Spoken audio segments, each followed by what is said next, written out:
No one knows what tomorrow will look like. No one ever has.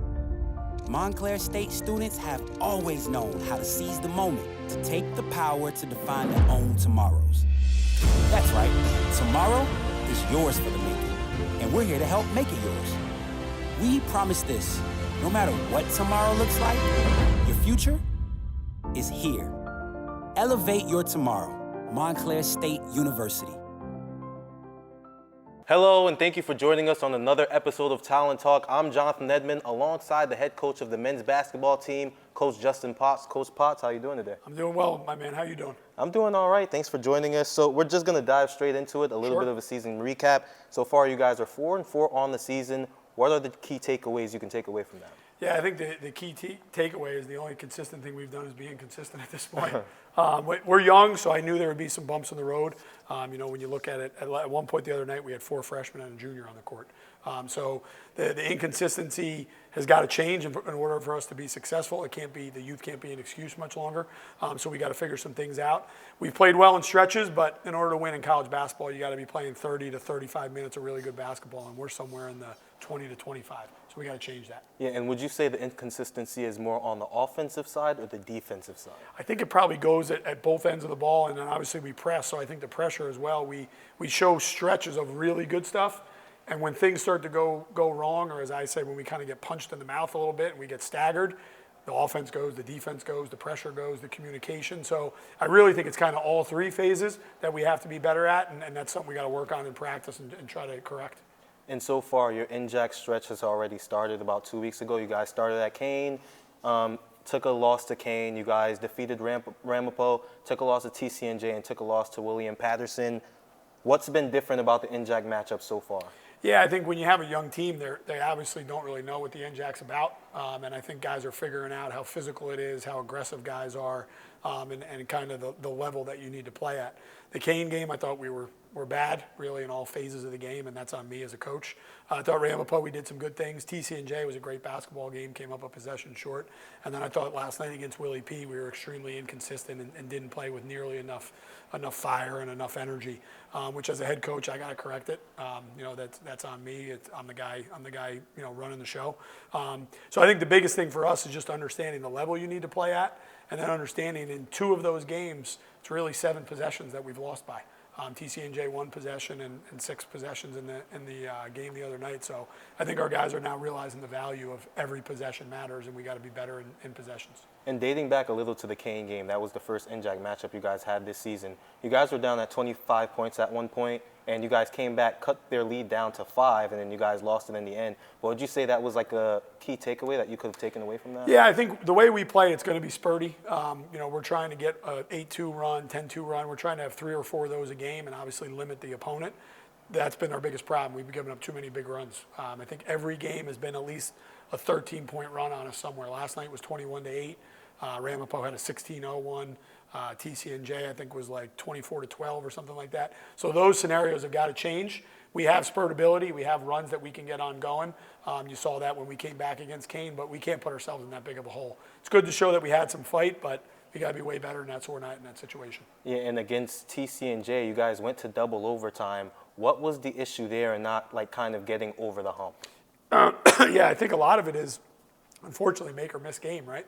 We had really good looks. Steve Bremen had a wide open shot at the end of the first overtime, which, we would obviously feel really good with that. Irv Callender got a little hop jumper that we work on in the double overtime. I thought our guys competed. I thought we played really hard. I thought we did enough to find a way to win the game. We just didn't, like you said, kind of get over the hump and make that one extra play. And I think guys realize that, the 20th minute, the 18th minute, or the 45th minute, they're all equal at the end of the day. And I think, that was a game where we learned, hey, we can't rely on just making a shot at the end. We got to be better in the context of the game and maybe not put ourselves in that situation. Yeah, well, and although it is still early in the season, but other than all of that, you guys have been shooting the ball phenomenal from beyond the arc, and that's one of the key points that you made a mark on this season so far. Yeah, and I think it's a little bit of, I don't know if I want to use the word fool's gold, but we've made a lot of threes, but we haven't shot it at a high percentage. Yeah. And I think that's the problem is, we just had a film session with the team. We're shooting about 40 a game, so roughly 50% of our offense is coming from the three-point line. We're making about 12 a game. which means we're only shooting about 30%. I think we're 8th in the conference. For us to be good and be really successful the way we want to play, that's got to creep up. So whether it's taking a few less and making sure they're better ones or making a few more, one of those things is going to have to change. And against William Patterson, you had your two guards, Keon Price and Devin Cooper, have like a shooting slump, have a cold night. Do you think it's just going to continue? They need to get their reps in, practice with each other, because there is a whole bunch of different lineups being thrown out there. They're still trying to learn how to play with each other. Do you think it's going to take some time? Yeah, I think for every guy it's a little different. I think some guys might be just some confidence. The ball's not going in much, so they're thinking about it a little bit. For some of the young guys, it's the speed of the game. You know, college basketball is so different than high school. So I think, and we play a way different style, so you're running and pressing, your legs are going to be a little more tired, and physically it's going to wear you out a little bit. So for some guys, I think it's that. Some guys, it's just, hey, really believing that it's going in. And then other guys, it might just be some shot prep and really ready to go. So, you know, Coop shot it really well all year. I think it was just a bad night for him. You know, Keon's been a little bit up and down, so we just got to get more consistency out of him. Right now, we're going to switch gears a little bit. We're going to talk about the team and their chemistry because they have some great chemistry on and off the court. So far this season, you have Irvin Callender, who's a graduate student. You have Steve Bremen, who's a senior, and Devin Cooper, who's a senior as well. Which one of them has really stepped up as a leader for this team? I think all three do it in different ways. I would say Coop's kind of the guy that is the most vocal. I think Irv is kind of a little bit like a silent assassin and just tries to go about his business and do stuff. Steve's a little bit of a combination. So I think they got to all be better in their leadership roles, but I think they're providing stability for us. They're providing efficiency for us. They just got to push the young guys along as opposed to try to pull them. I think they got to get behind them and push them and show them the importance of, you know, executing stuff and really paying attention to the details. And before the season started, I believe they were having like a training camp where they were waking up in the morning at 6 a.m., going to work out in the football field anywhere they can find it. Who was kind of the ringleader of that? Yeah, our strength and conditioning coach, Coach Courtney and Coach Nick, did a great job with the guys. They did some stuff on their own, obviously, and I think that was those guys you just talked about, Steve, Coop, and Irv, getting them together and just stressing the importance of what the preseason can mean for us. You know, the way we want to play, being in shape and all those kind of things makes a big difference. And do you feel like that kind of helped their chemistry and their camaraderie going into the season? Yeah, we do it in the morning for a reason, because it's a lot harder. You know, I don't know if you know this, but those 18 to 22-year-olds don't like to wake up at 6 a.m. Me neither. So I think that's the biggest thing is you want guys to do it in the morning because it's a little more challenging. It builds some chemistry, some camaraderie to help each other get through it at 6 a.m. So I think they see the value in it, and I think that creates a bond that hopefully lasts through the season. And I know this is a little bit of a sensitive topic, but there was an article on the Montclairion about Irvin Callender IV's dad passing away due to COVID. Just from your experience going through all of it, how have you helped him out, and how has the team come together to, you know, help and console him during that time? Yeah, like you said, I mean, it's still obviously a sensitive topic. It obviously was really tough for Irv and his family. You know, he handled it remarkably.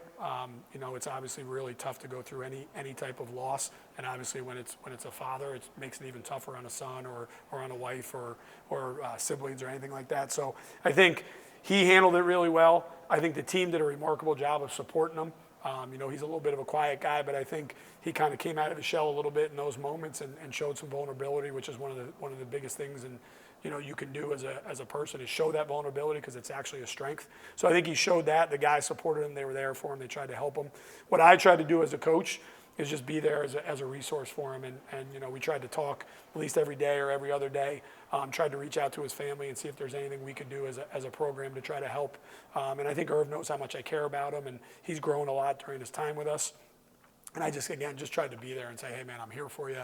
If you need to talk, if you need to laugh, if you need to cry, whatever it is, let's be there for each other and just try to get you through a difficult time. Yeah, and he said that he's dedicating this season to his father, and he's actually been balling out this season. He's averaging 18 points and 9 rebounds. What do you have to say to that? Yeah, he's been remarkable. I mean, you know, he's come a long way in his development as a player, and I think a large part of that is his development as a person, being really committed to the process and working at things. And I think he's obviously playing for something much bigger than himself. Yeah. And I think when you do that and you kind of just focus on some of the other things, you just let your natural ability shine. And, you know, he's really good on the backboard. He's always been that. He's shooting it at a better percentage, and he's been a little bit more effective getting to the basket and taking care of the ball. So just really happy for him. He's put a lot of time in. And when you decide to come back for the extra year, you obviously want the team's success first and foremost, but you want to see that guy, continue to have a good individual season, and he's done that. And was that one of the first times you've ever had an experience like that with a player? Yeah, I mean, it's one of the first ones like that. I've actually, unfortunately, been a part of some teams where we've lost current members of the team. So that's obviously really tough as well. But this situation, obviously, in terms of a pandemic and those kind of things, I've never seen anything like that. So obviously that added a whole nother level to the situation. So when you go through those situations as a coach, it obviously sheds a lot of perspective on things. So again, the biggest thing is we try to run it like a family. We try to be there for each other and give each other all the support we can through the difficult times. All right, we're going to switch gears a little bit again. This round is the fun round.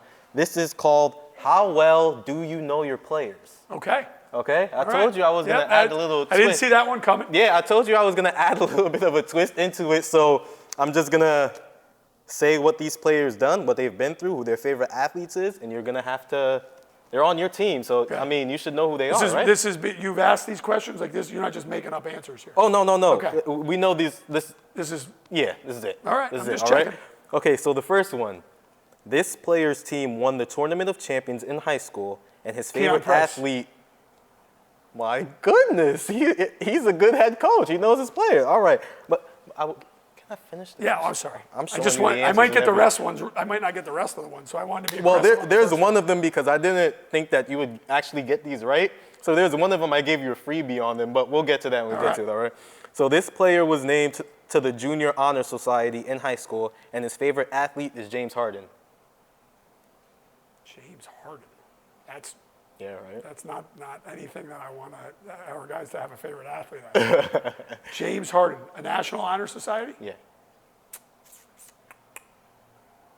Derek Goldman. No. You have 2 more tries. I get 3? Yeah. You're going to give me like a position the guy plays? No. Oh, all right. You should know this. Kieran Flanagan. No. Although I would think Kieran Flanagan's favorite player would probably be like a Patrick Beverley type of player because he plays like. Because he does play hard. He has that mentality. National Honor Society. Yep, and his favorite athlete is James Harden.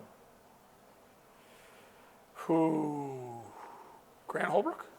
No, it was Amari Mills. He likes James Harden? Yeah, his favorite player is James Harden. Man. Come on, Mari. Going back to the first one, how did you even know that was Keon Price? What said it Roselle off? Catholic. Roselle Catholic? Yeah. Okay.